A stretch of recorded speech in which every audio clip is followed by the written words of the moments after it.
So hello guys, मैं हूँ Vikram and आपका स्वागत है अल्टीमेट विक्रम चैनल में। तो आज की इस वीडियो में मैं तुम्हें कुछ ऐसे अल्टीमेट एलियंस को दिखाऊंगा जो कि हमें ऑफिशियली सीरीज के अंदर कभी भी दिखाया नहीं गया है। तो आज मैं उन्हीं में से कुछ अल्टीमेट एलियन को तुम्हें दिखाऊंगा और उनके बारे में बताऊंगा। बस तुम्हें इतना ध्यान रखना है कि मैं तुम्हें जो भी दिखाऊंगा वो एक फैनमेड पिक्चर होगा और उसके बारे में मैं जो भी बताऊंगा वो मेरी पर्सनल थ्योरी होगा, यानी कि तुम्हें जो भी देखने को और सुनने को मिलेगा वो कुछ भी ऑफिशियल नहीं होगा। और हाँ, मैंने इस टॉपिक के ऊपर और एक वीडियो बना के रखा है, अगर तुम लोगों ने नहीं देखा है तो देख लेना। लेकिन इस वीडियो के बाद तो यार नेक्स्ट देरी के वीडियो को स्टार्ट करते हैं। तो सबसे पहले जिस एलियन के अल्टीमेट फॉर्म को पता लगाएंगे वो है अल्टीमेट आर्माडिलो। तो आर्माडिलो के अल्टीमेट फॉर्म को जानने से पहले उसके नॉर्मल पावर्स के बारे में बात कर लेते हैं, वरना तुम कहोगे कि मैंने आर्माडिलो के नॉर्मल पावर्स को ही चिपका दिया है। तो हाँ, सबसे पहले उसके नॉर्मल पावर्स के बारे में बात करते हैं। तो आर्माडिलो फोर आर्म्स और ह्यूमंगोसॉर की तरह ही बहुत ही ज्यादा पावरफुल है, लेकिन अगर देखा जाए तो ये ह्यूमंगोसॉर से भी ज्यादा पावरफुल है, क्योंकि हमने देखा था कि एग्रीगोर उसी की मदद से, मतलब कि आर्माडिलो के हाथ की मदद से ह्यूमंगोसॉर को नॉकआउट कर दिया था। और आर्माडिलो अपने हाथ को जैक हैमर की तरह और ड्रिल की तरह यूज कर सकता है, जो कि इसे काफी ज्यादा कूल एलियन बनाता है। तो वैसे ये तो हो गई उसके नॉर्मल पावर्स। तो अब बात करते हैं उसके अल्टीमेट फॉर्म के बारे में। तो जब अल्टीमेट आर्माडिलो में ट्रांसफॉर्म होगा तब उसकी बॉडी शार्प और बहुत ही ज्यादा स्ट्रॉन्ग हो जाएगा, जिसकी मदद से वो किसी भी टेम्परेचर में सर्वाइव कर सकता है, चाहे बहुत ही ज्यादा गर्म हो या फिर बहुत ज्यादा ठंडा। इससे उसे कोई भी फर्क नहीं पड़ता, वो किसी भी टेम्परेचर में आराम से सर्वाइव कर पाएगा। एंड आर्माडिलो अब पहले से भी ज्यादा गहरा गड्ढा खोद सकता है, और वो गड्ढा इतना ज्यादा गहरा होगा लगभग अर्थ के सेंटर तक जा सकता है। और जैसे कि मैंने बताया, अल्टीमेट आर्माडिलो अब किसी भी टेम्परेचर में सर्वाइव कर सकता है। तो वो जब अर्थ के नीचे जाएगा तब अल्टीमेट आर्माडिलो उस गर्मी को इजीली सर्वाइव कर पाएगा। पर मैं ये नहीं कहूंगा कि वो अर्थ के आर पर जा सकता है, क्योंकि ये तो इम्पॉसिबल है। तो ये तो होगी अल्टीमेट आर्माडिलो की पावर्स। तो चलो अब बात करते हैं उसके वीकनेसेस के बारे में। तो अल्टीमेट आर्माडिलो की वीकनेस ज्यादा बड़ी तो नहीं है, बस आर्माडिलो को इलेक्ट्रिक शॉक देकर ही डिफीट किया जा सकता है, नहीं तो उसके वीक पॉइंट पे अटैक करके भी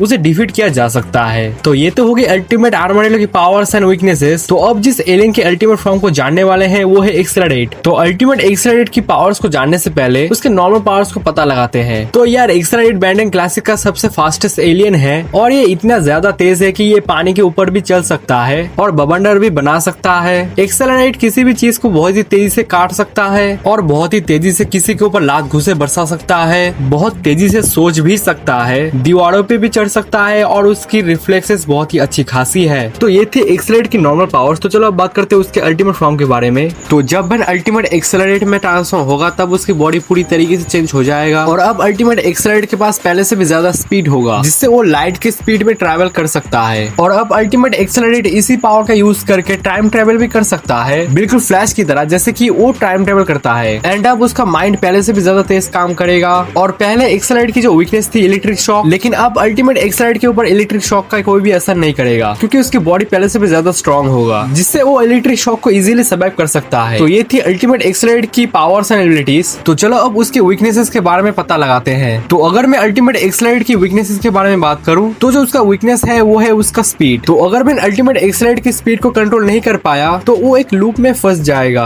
और इसी लूप में से बाहर निकलना बैन के लिए बहुत ज्यादा मुश्किल होगा। तो मैंने एक्सेलरेट के अल्टीमेट फॉर्म के बारे में तो बता दिया। तो नेक्स्ट एलियन के अल्टीमेट फॉर्म के बारे में बात करने से पहले अगर तुम्हें बैकग्राउंड से कोई भी नॉइस आ रहा है तो मुझे इसके लिए माफ कर देना, क्योंकि अभी अभी बारिश स्टार्ट हो चुका है, जिसकी वजह से बारिश का जो साउंड है वो वीडियो में आ रहा होगा थोड़ा बहुत, तो इसके लिए मुझे माफ कर देना। तो चलो अब नेक्स्ट एलियन के बारे में बात करते हैं। तो नेक्स्ट जिस एलियन के हम अल्टीमेट फॉर्म के बारे में बात करेंगे वो है अल्टीमेट लॉस्टार। और हर बार की तरह हम पहले इसके नॉर्मल पावर्स के बारे में बात करेंगे। तो नॉर्मल फॉर्म में लॉस्टार जो पावर यूज करता है वो है स्ट्रॉन्ग मैग्नेटिक एबिलिटीज, जिसकी वजह से लॉस्टार किसी भी मेटल ऑब्जेक्ट को मैनिपुलेट कर सकता है, और वो इलेक्ट्रिक सर्किट को ओवरलोड कर सकता है। एंड लॉस्टार एक मैग्नेटिक फोर्स फाइल को क्रिएट कर सकता है। तो ये तो था लॉस्टार की नॉर्मल पावर्स। तो चलो अब लॉस्टार के अल्टीमेट फॉर्म के बारे में बात करते हैं। तो जब अल्टीमेट लॉस्टार में ट्रांसफॉर्म होगा तब उसके बॉडी के अलग अलग हिस्से हो जाएंगे, जैसे कि तुम मेरी स्क्रीन पर देख ही सकते हो। और अब अल्टीमेट लॉस्टार के पास मैग्नेटिक के अल्टीमेट पावर्स होगा, जिससे वो मैग्नेटिक ब्लास्ट कर सकता है, मैग्नेटिक शील्ड को जनरेट कर सकता है, किसी भी मेटल ऑब्जेक्ट को कुचल के रख सकता है, हवा में फ्लाई कर सकता है, पहले से ज्यादा इनहेंस स्ट्रेंथ, इनहेंस एजिलिटी भी होगा, और उसी के साथ वो सारे अटैक कर सकता है जो कि वो नॉर्मल फॉर्म में करता है। तो ये था अल्टीमेट लॉस्टार की पावर्स। तो चलो अब उसके वीकनेसेस के बारे में बात करते हैं। तो अल्टीमेट लॉस्टार की जो वीकनेस होगा वो है उसके अल्टीमेट मैग्नेटिक एबिलिटीज। अगर अल्टीमेट लॉस्टार इसी अटैक को ज्यादा यूज कर लेता है तब अल्टीमेट लॉस्टार की पूरी बॉडी कमजोर हो जाएगा, जिससे उसका सामने वाला ओपोनेंट उसे इजीली डिफीट कर देगा। तो ये था कुछ एलियन जिसके अल्टीमेट फॉर्म के बारे में तुम्हें बताया है। और अगर तुम इनमें से कुछ एलियंस को और भी एबिलिटीज देना चाहते हो तो ये चीज मुझे कमेंट करके जरूर से बताना। और वैसे अगर अगर ये वीडियो तुम्हें अच्छा लगता है तो वीडियो को लाइक करना,